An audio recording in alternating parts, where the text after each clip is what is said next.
Hello everyone and welcome to the CyberWire's Research Saturday, presented by the Hewlett Foundation's Cyber Initiative. I'm Dave Bittner, and this is our weekly conversation with researchers and analysts tracking down threats and vulnerabilities and solving some of the hard problems of protecting ourselves in a rapidly evolving cyberspace. Thanks for joining us. And now a moment to tell you about our sponsor, the Hewlett Foundation's Cyber Initiative. While government and industry focus on the latest cyber threats, we still need more institutions and individuals who take a longer view. They're the people who are helping to create the norms and policies that will keep us all safe in cyberspace. The Cyber Initiative supports a cyber policy field that offers thoughtful solutions to complex challenges for the benefit of societies around the world. Learn more at hewlett.org/cyber. And thanks also to our sponsor, Enveil, whose revolutionary zero-reveal solution closes the last gap in data security, protecting data in use. It's the industry's first and only scalable commercial solution, enabling data to remain encrypted throughout the entire processing lifecycle. Imagine being able to analyze, search, and perform calculations on sensitive data, all without ever decrypting anything. All without the risks of theft or inadvertent exposure. What was once only theoretical is now possible with Enveil. Learn more at enveil.com.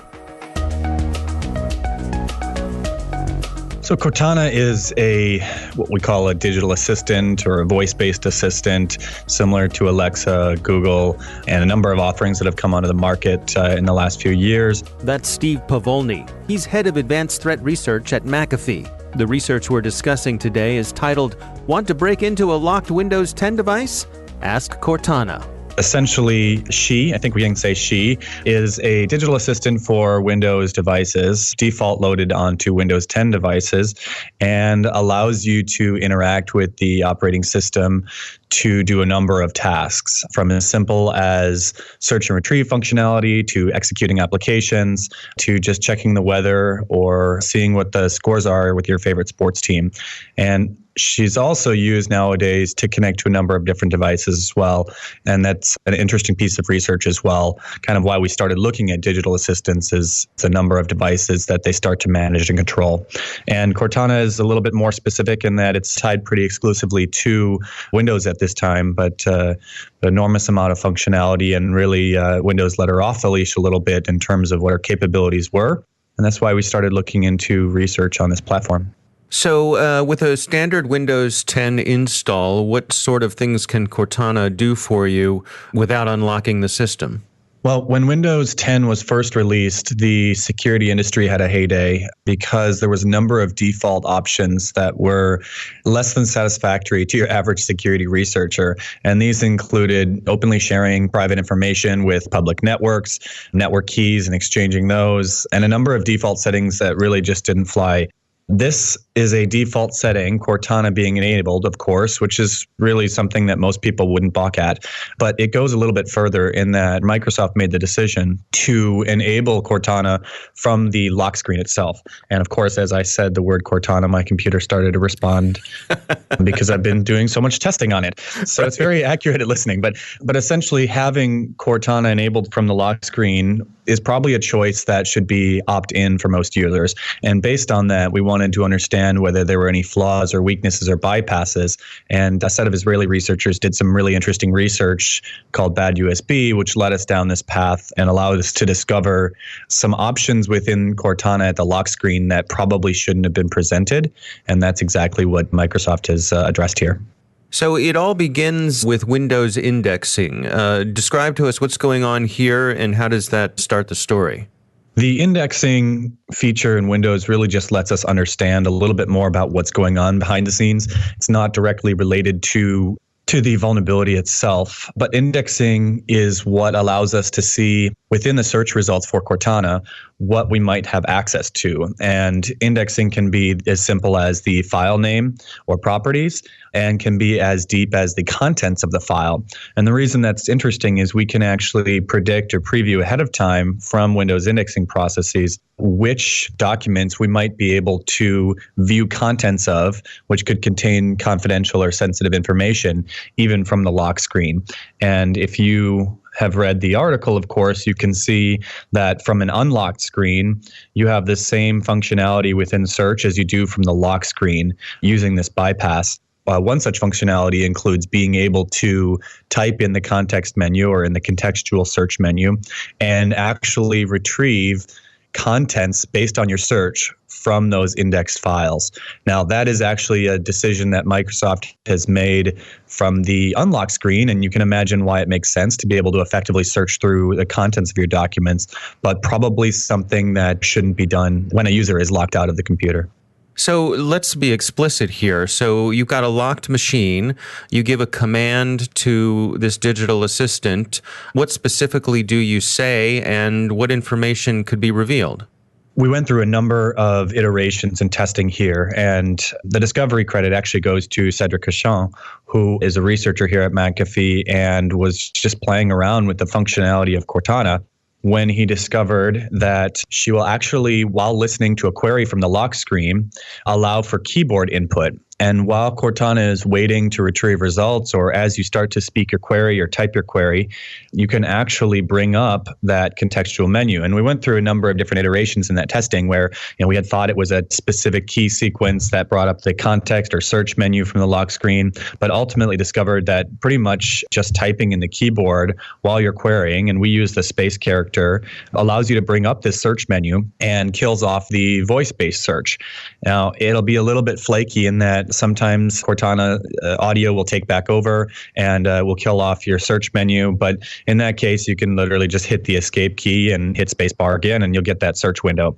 It also is a little bit restrictive in that you can only type forwards, meaning you can't delete or backspace. So we use it as a typing trainer for our interns as well, in that you have to repeat your commands, sometimes complicated PowerShell commands, without mistaking your spelling or making an error there. And if you do, you just hit escape and start over. But ultimately, what this allows you to do is achieve exactly the same functionality as you would using search commands or executing commands from within the unlocked computer. And some of the concerns that brings up are highlighted in the blog, and that's exactly what we explored. Yeah, you've got some examples here of being able to pull up the contents of files that have names like passwords.txt, and so the actual passwords themselves could be revealed from the lock screen. Yeah, and typically this would be, I would say that this is a flavor of the attack that is really interesting from an information leak perspective. And we actually expected that this would be possible as soon as we found this contextual or search menu. But what this allows you to do is read the plain text of any file that has had its contents indexed, going back to our discussion earlier. And the demonstration that we used in there was just a notepad file where many people are in the habit of copying down, for example, their tax password or their login password to their bank. And a lot of folks will store that in plain text in a document or just on the desktop, anywhere on the index drive. And we can use that knowledge to predict the types of search strings or search queries that will return those contents. Now, password is an obvious and easy kind of guess, but really anything that we type here or where the content is indexed in the file should return a result from that search menu in a lock screen. And password is just a great example because it makes sense to everyone, but it's certainly not limited to that scope. It's really anything that you can think of that might be sensitive and is indexed. So that's horrifying enough, but it gets worse. You've actually come up with some ways to execute code. Walk us through this. So we looked at two different ways to execute code, and really we didn't think that this was going to be possible. As Cedric was analyzing the information leak, the ability to pull sensitive information, what he started to find was within that search menu, that contextual menu, the way that files and folders and content were returned to him were different based on how recently the document had been accessed, what the file extension was, And this led to a really unique discovery, which is Windows is predicting what kind of search query you're entering, what type of file you're trying to retrieve, and it's also looking at what the file extension or file type is, and it's going to present some options to you based off of that. It also will bring up recent documents such that if you have opened it in the recent history, and we show an example of this, those results will be displayed in the actual search menu itself. Now, this allowed us to get creative in that we could force certain files and content to come up under the recent menu, which actually has different options than the rest of the files presented in that search menu. And one of those options allows you to run it as a PowerShell or as a script. Really what this means for the average person is that instead of just opening an executable type of script in Notepad, which is pretty benign and won't actually run the script, we can actually run code or execute code from the application it was designed in. And this was an intentional decision that Microsoft had made, which was to open script code in something like Notepad so it didn't actually execute. And you can test this on any computer today to make sure it works. But with this bypass, we were able to achieve running a PowerShell script from PowerShell itself based on that confusion in the search menu or the context menu from the lock screen. And so what this represented was a really powerful and accurate way to run code.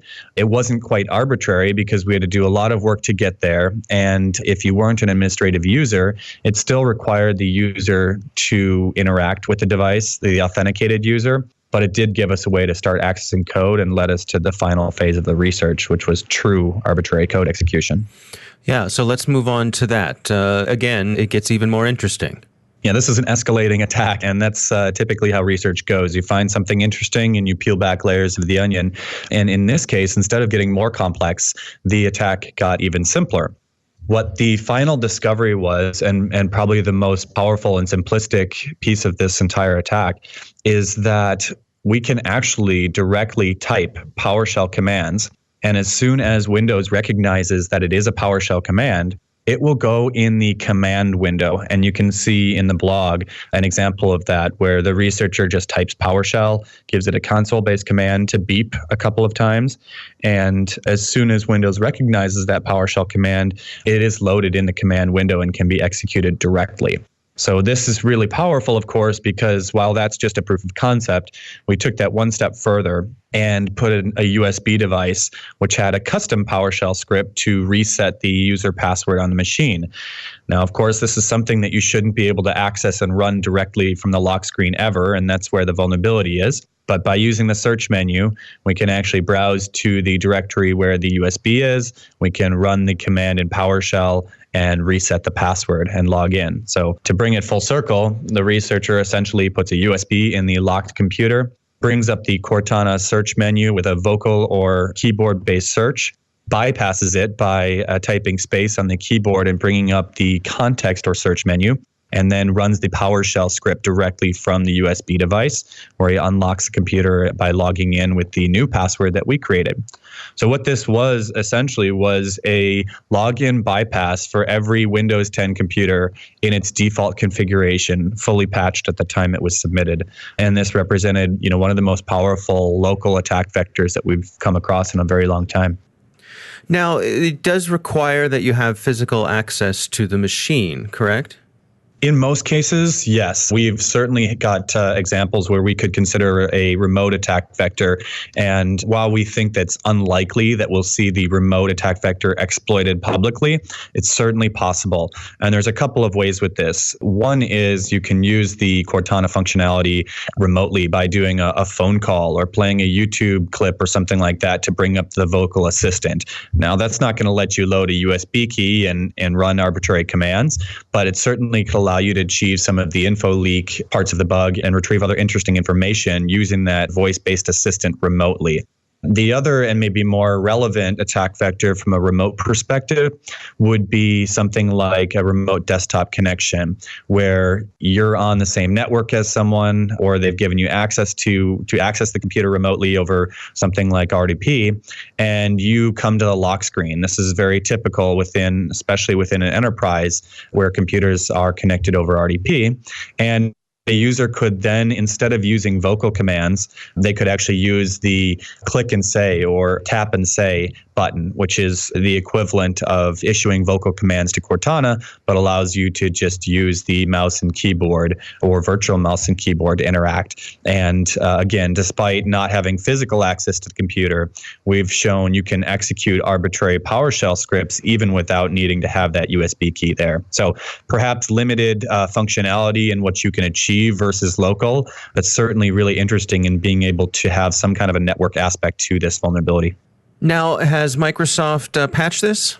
Microsoft has issued a statement saying that they have mitigated the issue. One of the statements from Microsoft was for users to disable Cortana from the lock screen, which I think is something that we made clear in the blog post as well. For those who explicitly want to opt in to the service at the lock screen, they can do that. And we'd like to see Microsoft make the default option having it disabled. But Microsoft has issued a patch for this vulnerability. Now, does Cortana allow you to voice print to a specific person? In other words, if I want to have this functionality, if it's something that's useful, can I have it so where it will only recognize my voice? Yes, there is an option within Windows and the Cortana settings to be able to learn from the user's voice, the primary user's voice. And this is actually an interesting area for us that we're planning on doing some more research on. How effective is it? Are there false positives that could allow access? Is it an effective mitigation strategy? We're actually starting to look into that right now. But for users who want to try to be more specific in the access vector from a vocal perspective, yes, this is an option.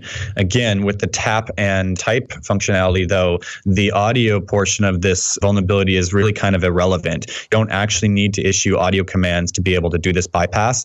And as such, the tying Cortana to the individual's voice who's legitimate or who's authorized on the computer is essentially irrelevant from a vulnerability perspective. Oh, that's a really great insight. So what are your recommendations for people to protect themselves against this? Well, first and foremost, this is maybe one of the easiest fixes of all times in that you can simply uncheck the box from Windows that says enable Cortana within the lock screen. So that's the ultimate fix. It turns it off.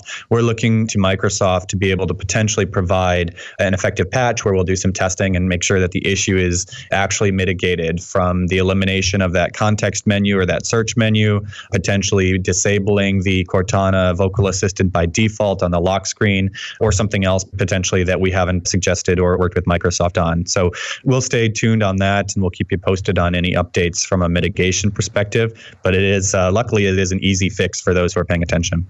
Yeah, bear with me while I try to express the nuance of this question. Do you suppose that this is the result of something functioning the way it was designed in an unexpected way, or was this a functionality that was included in error? I think it's definitely the latter, a functionality that was unanticipated or unexpected to be included.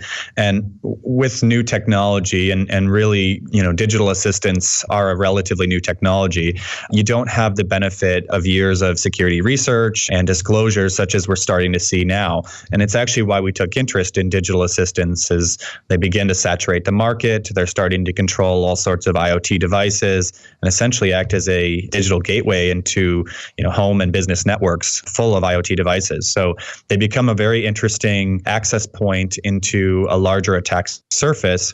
And as such, I just don't think that the vendor probably noticed that this was possible from the lock screen. And this was definitely an error in being able to access it. We'll be continuing to research both digital assistants in general, as well as the concept of IoT gateways, whether physical or digital assistants. We are continuing our research on Cortana and want to give a shout out to the Israeli researchers who found the original bad USB bug and also submitted this bug actually at the same time that we did. So great to see the industry as a whole kind of coming together and looking for these issues. We'll be releasing some future information on Cortana as well, and stay tuned for updates there. But really, I think what we wanted to highlight here is don't take for granted that everything is configured in a secure way. A lot of times the default options actually leave you more vulnerable or increase the attack surface. And what we want to highlight is some of the easy tweaks and trivial changes that end users can make to make their operating environment more secure. Yeah. I have to say, I have a soft spot for Cortana, going all the way back to playing Bungie games on the Mac, playing a game called Marathon, which sort of led to the game Halo, where Cortana became known. But way back in the Marathon days, Bungie did a great job of teasing those of us who are Marathon fans by having cryptic emails come to the forums from Cortana, leaving us all wondering, what was this new thing? And what was it? There were rumors of this new game coming that would eventually turn out to be Halo. But that's quite a throwback reference. I love it. Now you're speaking my language. Yeah, it's funny. Before we spoke today, I actually went and looked it up because the details were fuzzy, and it goes back to the late 90s, playing Marathon on our 25 megahertz Quadra 700s. That's funny. I never made the connection, but it makes a lot of sense now. And I never even went and looked at where the Cortana name came from, besides, obviously, I know the Halo reference, but learn something new every day. Our thanks to Steve Povolny from McAfee for joining us. The research is titled, Want to Break Into a Locked Windows 10 Device? Ask Cortana. Thanks to the Hewlett Foundation's Cyber Initiative for sponsoring our show. You can learn more about them at hewlett.org/cyber. And thanks to Enveil for their sponsorship. You can find out how they're closing the last gap in data security at enveil.com. The CyberWire Research Saturday is proudly produced in Maryland out of the startup studios of Data Tribe, where they're co-building the next generation of cybersecurity teams and technology. The coordinating producer is Jennifer Iben, editor is John Petrick, technical editor is Chris Russell, executive editor is Peter Kilpie, and I'm Dave Bittner. Thanks for listening.